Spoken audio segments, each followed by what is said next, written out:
आते हैं। जैसे जैसे हम इन वेगों से व्यथित नहीं होते, काम क्रोध लोभ मोह मद मत्सर आदि, वैसे वैसे शांत हृदय होता जाता है और उसी शांत हृदय में भक्ति महारानी विराजमान होती है।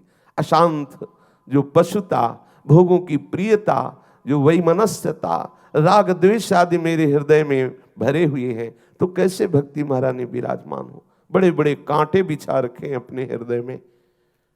ये जो विद्या रूप महत्व कुल धन यौवन अभिमान सट कंटक देखे जहां रहे न भक्त निधान, ये विद्या का अहंकार, रूप का अहंकार, प्रतिष्ठा का अभिमान और यौवन अवस्था का अहंकार, कुल का कितने अहम भरे हुए, ये बड़े बड़े कांटे हैं। कैसे भक्ति महारानी अत्यंत सुकोमल श्री कृष्ण प्रिया है, कैसे वो हमारे हृदय में विराजमान हो। हमारे जो वेग व्यथित होने की स्थिति है, इससे ऊपर उठना पड़ेगा। यम ही न व्यथयन्ते थे पुरुषम पुरुषर्षभ, जब तक हमारे हृदय में व्यथा आकर व्यथित करती है तब तक अभी भक्ति महारानी का राज्य नहीं, अभी भक्ति महारानी हमारे हृदय में विराजमान नहीं हुई। नहीं तो कोई भी व्यथा उसके हृदय में ऐसा शोक नहीं पैदा कर सकती, व्यथा नहीं पैदा कर सकती जिससे भगवत विस्मरण हो जाए। आते हैं ये विकार, ये व्यथा उपासक के हृदय में आते हैं, पर वो उनको सहता है, व्यथित होकर के टूटता नहीं है। जब तक इन वेगों को कोई सहना सीखता नहीं है, सहनशीलता नहीं आती, तब तक भक्ति का द्वार ही नहीं खुलता। ये वेग सह लेने मात्र से कोई भक्त नहीं हो जाता, उसे जितेंद्री कहते हैं। जितेंद्री को केवल लोक लोकांतरों के सुकृत फल मिल जाते हैं, लेकिन जरूरी नहीं कि वो भक्त है। बहुत ध्यान देने का विषय है। भले वो जितेंद्री नहीं, यदि वो भक्त प्रभु से अपनापन किए तो अपने आप जितेंद्री हो जाएगा। प्रभु से अपनापन होते ही, सन्मुखता होते ही समस्त वेगों को स्वाभाविक को सहने की सामर्थ्य प्राप्त कर लेगा। पर प्रभु से अपनापन करने के लिए हमें पहले त्याग करना होगा, फिर वैराग्य होता है, फिर उपरति होती है। त्याग अंदर से भोगने की लालसा है, पर हम भगवत चरणारविंद की प्रेम लक्षणा भक्ति रस का अनुभव करने के लिए उन विषयों को नहीं भोगते, इसे त्याग कहते हैं। अंदर से भोगने का राग खत्म हो गया, इसे वैराग्य कहते हैं। भोगों की बाहुल्यता में भी ये भोग वस्तु है ऐसी स्फुरणा ही नहीं होती, उसे उपरति कहते हैं। वो सब जगह अपने इष्ट का साक्षात्कार किए हुए उपरति को प्राप्त हुआ महापुरुष होता है। बिना भगवत रस में चित्त का पूर्ण रूप से समाहित हुए बिना वो विजयी नहीं माना जाएगा। सच्चा विजयी वही है कि विषयों के समस्त भोग सामग्रियों के मध्य में रहते हुए भी उसके हृदय में स्फुरणा ना हो भोग की। पर यह स्थिति है, इस स्थिति तक पहुंचने के लिए हमें त्याग वृत्ति धारण करनी पड़ेगी। इसी से द्वार खुलेगा प्रेम लक्षणा भक्ति का। श्री पूज्यपाद रूप गोस्वामी जी कह रहे हैं, वाचो वेगम, वाणी का एक वेग आता है, बोलने की इच्छा। अब उस बोलने की इच्छा को यदि आपने सही दिशा नहीं दी तो वेग आया है, बोलना ही पड़ेगा। दो प्रकार से इस वेग को सहा जाता है, एक तो बोल करके उस वेग से बचा जा सकता है, और दूसरा मौन रह करके। वाणी का वेग आया, शुरू कर दो लीला गायन, श्रीमद चतुरासी जी का गायन शुरू कर दो, श्रीमद राधा सुधा निधि का गायन शुरू कर दो। अगर इस भटकन से मुक्त होना है तो मन के वेग को सहना पड़ेगा। वाणी के वेग का सही प्रयोग हो गया। भगवत चर्चा, भागवत चर्चा, भगवन नाम कीर्तन, भक्त नाम कीर्तन करने लगो तो वाणी के जो वेग का एक हमें बांधने के लिए आया था, वो हमारे मुक्त का होने का कारण बन गया, वो हमारे अनुराग रस का कारण बन गया। अगर आपके हृदय में उस वेग को इस तरह बदलने की भावना नहीं आ रही तो मौन हो जाइए। ताते मौन गहनो उचित है, बोलना उचित नहीं है। तब सुख हरिवंश गुण नाम रसना रटत और बहुवचन अति दुख दानी बैठा लीजिए हृदय में। ग्राम्य कथा राजनीति की कथा, लोक कथा, भोग कथा, ये सब हमें वचन वेग से ही फंसा लेते हैं।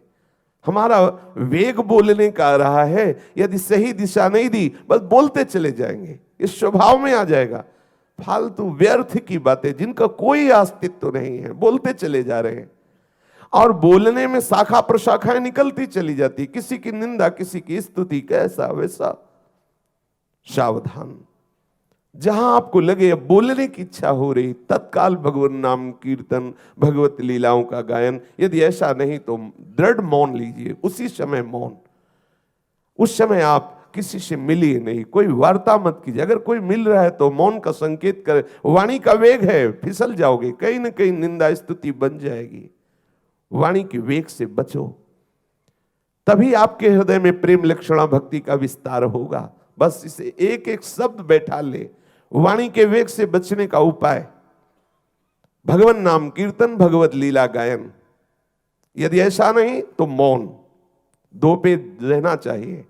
महाप्रेम रस में डूबने के लिए जो प्रेम लक्षणा भक्ति का द्वार खुलता है, वो उन वेगों को सहने वाले के हृदय में खुलता है। कहीं ना कहीं मलिनता पैदा कर देगा, पक्का निश्चित।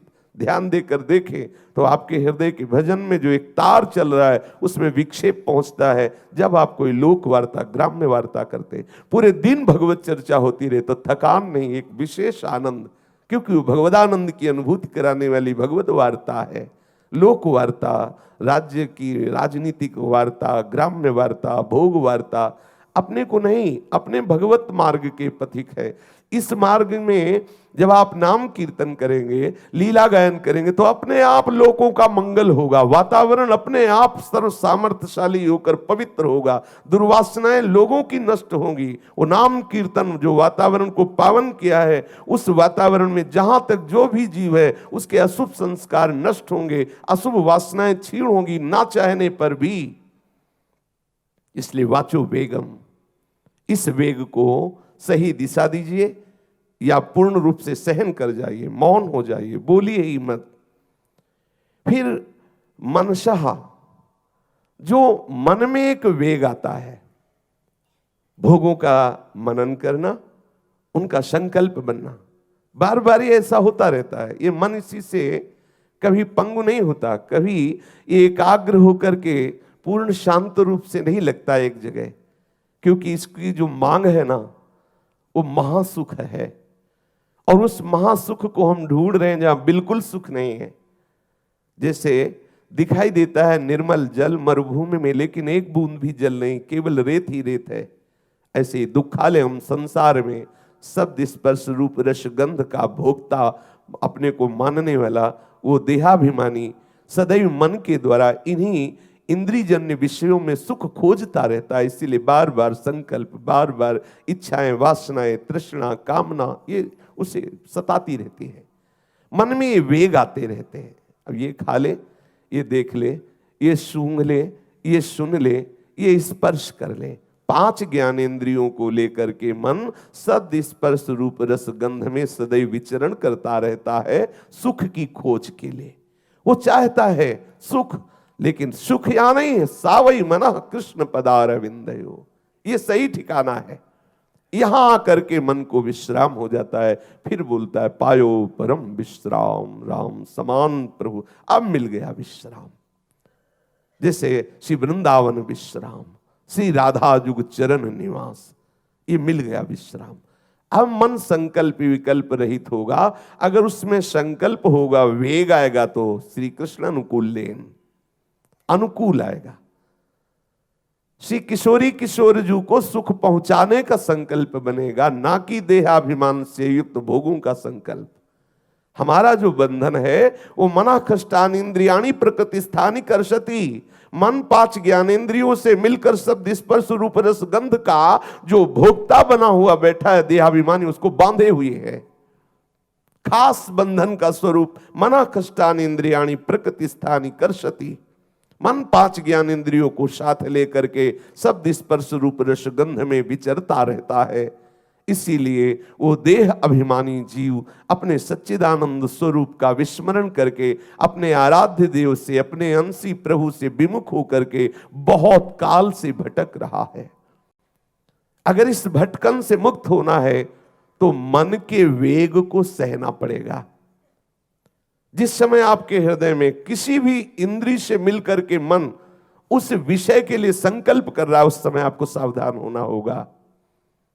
मानो मन आपका नेत्र इंद्रिय से युक्त हो गया, वो रूप देखना चाहेगा, वो दृश्य का भोग करना चाहेगा। आप तत्काल भावना कीजिए प्रभु की, सब रूपों में प्रभु है, वो बांध नहीं पाएगा। मन संकल्प कर रहा है, श्रवणेन्द्रिय से मिल करके आप अंदर से नाम चलाइए। नाम कीर्तन जो कर रहे हैं, जो लीला गायन उसको सुनाइए, अन्य ना सुनने दीजिए। तो ये जो मन का वेग श्रवणेन्द्रिय से मिलकर फंसाना चाहता है, बच गए। मन 5 ज्ञानेंद्रियों को साथ लेकर एक साथ पांचों के साथ भ्रमण नहीं करता, वो किसी एक इंद्रिय को अपने अधीन करता है और मन के अधीन हुई इंद्रिय उसी विषय में विचरण करती है और जीवात्मा मन के अधीन हो करके वो अपने को करता और भोगता मानता है। यही बंधन है, यही बंधन है। इसी बंधन से वो नाना प्रकार की योनियों में भोगता है। यद्यपि मृषा छूटति कठिनाई, बिल्कुल झूठा है। कहीं सच्चिदानंद जीवात्मा इस जड़ शरीर से बंध सकता है क्या? जड़ चेतन की कहीं गांठ लग सकती है क्या? पर यद्यपि मृषा छूटति कठिनाई, बड़ा कठिन है। इसलिए आचार्य चरण आदेश कर रहे हैं श्री रूप गोस्वामी जी कि जो आपके हृदय में मन का वेग उत्पन्न होता है, ये देख ले, ये सुन ले, ये सूंघ ले, ये छू ले, ये रसास्वादन कर ले, बचो। इस वेग को तत्काल भागवतिक करो। अगर नहीं हो रहा तो चुपचाप सह जाओ, भगवत स्मरण करते हुए। उसके संकल्प ना बनने पावे, अगर संकल्प भी बन जाए तो क्रिया ना होने पावे।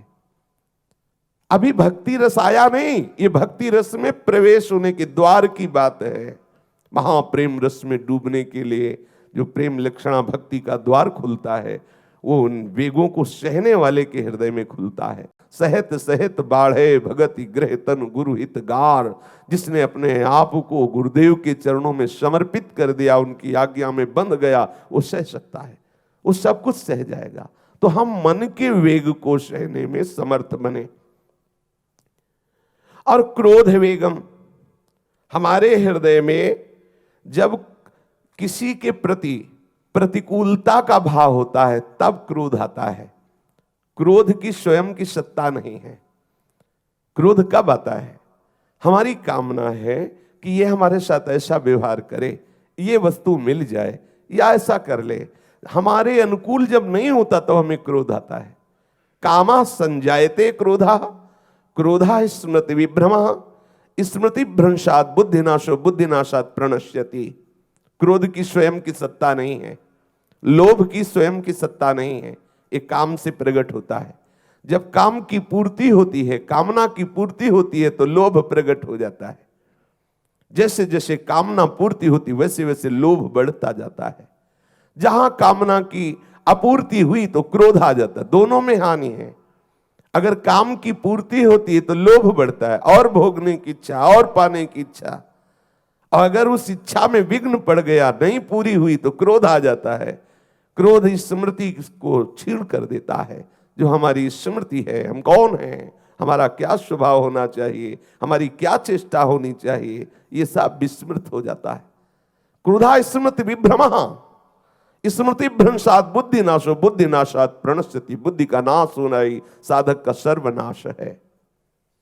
सावधान, यदि कहीं प्रतिकूल परिस्थिति में क्रोध का वेग आ रहा है, सबके हृदय में आता है, उसे सह जाओ, चुप हो जाओ, मौन हो जाओ। अंदर से आप जल रहे हो क्रोध वेग से, लेकिन बाहर से कोई चेष्टा नहीं कर रहे हो, क्योंकि प्राथमिक स्थिति के साधक है तो ऐसी स्थिति होगी। अब आपकी चतुरता है कितनी शीघ्र विचार रूपी जल से उसे आप शांत करते हैं। उसमें किसी बाहरी सहयोग की आवश्यकता नहीं है। बाहरी सहयोग से आग भड़क उठेगी, हम असमर्थ हो जाएंगे सहने में। हमें क्या करना है? हमें अंदर विचार रूपी जल से क्रोधाग्नि को शांत करना है। कोई न कोई मंगल विधान है प्रभु का। ये जो सामने हमारी प्रतिकूल परिस्थिति आई है, मेरा स्वामी बहुत करुणामय है, कोई न कोई मंगल विधान, सह जाओ चुपचाप। ये भगवान कोई न कोई विधान, जैसे कोई हमें मार रहा है, गाली दे रहा है, अपमान कर रहा है, मेरी मानी हुई अनुकूलता को वो प्रतिकूलता के रूप में हमारे सामने उपस्थित करता है, तो मेरे प्रभु के द्वारा किया हुआ विधान है, इसलिए हम क्रोध को सह जाएं, क्रोध ना करें। वो प्रतिकूलता हमारे हृदय को जला रही, जरूर कोई न कोई अपराध है, पाप है, जिसे प्रभु नष्ट कर रहे। और ये तभी आप सोच सकते हैं जब आप प्रभु के चरणों का आश्रय लिए। इन वेगों पर विजय हरि शरणागति ही प्राप्त कर सकता है, दूसरा किसी की सामर्थ्य नहीं है। थोड़ी देर के लिए रोकोगे फिर फिसल जाओगे, लेकिन अगर हरि शरणागत है तो उसे बल मिलता रहता है। निर्बल के बल राम, मेरे बल सी वृंदावन रानी। तत्काल ऐसा शीतल विचार प्रकट होगा कि क्रोधाग्नि को शांत कर देगा। जैसे आग हो, ऊपर से जल डाल दो, अगर घी डाल दिया तो और भभक पड़ेगी। किसी बाहरी संग को आपने स्वीकार किया और हो सकता है वो ऐसे घी वाले वचन बोले कि और आग भड़क उठे। अरे इतना नहीं सहा जाता, तुमने कितना उसके प्रति किया, देखो वो कैसा, वो हमारे आग और बढ़ जाएगी। किसी बाहर से हम सहयोग न ले, तत्काल भगवत स्मरण में तन्मय होकर विचार रूपी जल से हम क्रोधाग्नि को शांत कर दे। मेरे प्रभु सर्वज्ञ हैं, वो करुणा करके ऐसी प्रतिकूलता इसीलिए दे रहे हैं। या तो कहीं मेरे अंदर अभिमान होगा, कीन हो इसकभो अभिमाना, सुख हो वंचा कृपा निधाना, या कहीं कोई अपराध होगा जिसका मार्जन कराने के लिए प्रतिकूलता दे रहे हैं। प्रभु बहुत कृपालु है, वो कैसे इससे प्रतिकूलता दे सकते हैं जिससे हमारा मंगल हो। वो जरूर मंगल है, विचार के द्वारा हम तत्काल शांत हो जाएं। सामने जो हमारे प्रतिकूल व्यवहार कर रहा मेरा प्रीतम ही है या मेरे प्रीतम के द्वारा भेजा हुआ है, देखो आपके हृदय में शीतलता आ जाएगी।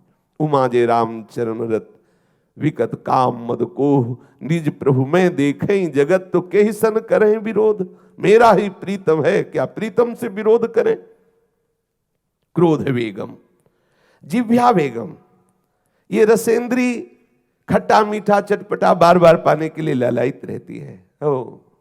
अब ऐसी चटनी हो, ऐसा समोसा हो, ये हो, अब ऐसा होना, आज ऐसा भोजन, आज ये सब नहीं, क्योंकि मन इस रसेंद्री से मिलकर हमको फंसा देगा। ये रसेंद्री हमें नष्ट कर, एक इंद्री नष्ट कर सकती है, एक इंद्री मन के साथ मिलकर हमें भ्रष्ट कर सकती है। एक इंद्री यदि मन अपने अधीन करके विचरण करने लगे भोगुम, तो एक इंद्री, यहां तो मना कष्टान इंद्रियाणि प्रकृति स्थान करशति। सावधान, हरि शरणागत भगवत चरणाश्रित हर समय सावधान रहता है। हमारे संत समाज में एक संबोधन होता है, सेवा सुमिरन सावधान। साधु सेवा सुमिरन सावधान, हर समय सावधान रहे। जैसे सीमा में खड़ा हुआ भारतीय जवान हर समय चौकन्ना रहता है, कहीं कोई विरोधी आक्रमण न कर दे, ऐसे ही उपासक हर समय सावधान रहता है, कहीं ये माया के विरोधी आक्रमण करके हमारे हरि चिंतन में बाधा न पहुंचा दे। जो हम स्वराज्य पर स्थित होने के लिए युद्ध कर रहे, कहीं हम परास्त न हो जाए।